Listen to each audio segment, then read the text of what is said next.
Let us read this problem. From a cliff, two stones are thrown simultaneously and in the same direction with horizontal velocity 6 meters per second and 8 meters per second. They hit the ground 10 meters apart. What is the height of the cliff? Assume no air resistance and G as 10 meters per second square. Okay, so let's say that this is a cliff and here are these two balls. One ball is thrown with a horizontal velocity of 6 meters per second, and this ball, let's say second ball, it is 8 meters per second, right? So obviously, because these balls are one behind the other, okay, please note. So let me make little correction here. For the sake of, this is 8 and this is 6, but they are thrown from the same height and from exactly same point. Please note that, okay. So the ball with 8 meters per second this is the ground level, so it will travel like this and reach somewhere here, and the ball with 6 meters with initial horizontal velocity of 6 meters per second will, let's say, travel and reach somewhere here, right? Because because it is at a lesser velocity, so it will reach here, and the distance between them, horizontal distance between them, is 10 meters. This is 10 meters. Okay. Now we want to find out this height. Let's say this is h, and h is to be determined. Now see, both these balls are thrown simultaneously, right, from same height. Okay. So what is the vertical velocity of these two balls? Vertical velocities, initial vertical velocities of these two balls is 0, right? They have horizontal velocity, and those horizontal velocities will be constant because there is no air resistance, right? But vertical velocity, initial vertical velocity of these two balls is 0, and let's say that when initial vertical velocity of these two balls is 0 and we consider their travel downward, so we will use the equation S is equal to ut plus half at square, right? And initial vertical, we are talking about the vertical travel. So initial vertical velocity is 0, so it is 0 into t plus half.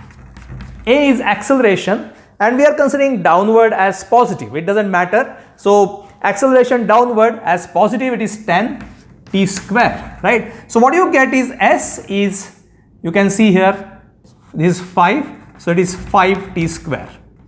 S is 5 t square. This 5 is nothing but g by 2. G is 10 here, so it becomes 5. S is 5 t square. S is the displacement, right? Downward displacement. That is when the ball reaches the ground, that is nothing but height. So height and S are same, right? So this is something which we get because the initial vertical velocity of these two balls is 0. Fine. Now let's consider the horizontal velocity. So this ball which is reaching at point A, let's say this is point B, this ball which is reaching point A is traveling with a horizontal velocity of 6 meters per second. Although I said initial, in fact it's a constant horizontal velocity, air resistance being negligible. So if you are saying that, so please note, here t is the time which the balls take, or not the balls, stones take to reach the ground, okay? And during the same time t, the stones will be reaching point A and B, right? The distance, the time they take to reach the ground and the time they take to travel horizontally is same, that's projectile, okay? So the time required for this ball to reach this ground is t, the time required for this ball to reach this ground is also t, right? And both of them are going to reach the ground even if travel the height downward, that time is also t, right? Okay, so if you see the ball with 6 meters per second will travel for t and reach this horizontal distance. So this distance is 6 into t, because 6 is constant. 6 is constant. Similarly, this ball which is traveling with 8 meters per second, that will also travel for a time t seconds. So that distance, if you see horizontal distance, is this distance is 8 into t, right? 8 into t. So 8t minus 6t is equal to 10 meters, right? So we can say this is our first equation. S is 5t square, and the second equation is 8t minus 6t is equal to 10 meters, and 8t minus 6t is 2t. So 2t is equal to 10 meters. That means t is equal to 5 seconds. T is 5 seconds. Once you get t as 5 seconds, substitute the value of t here, right? So what you will get? You will get this is equal to S is displacement, vertical displacement, that is nothing but height.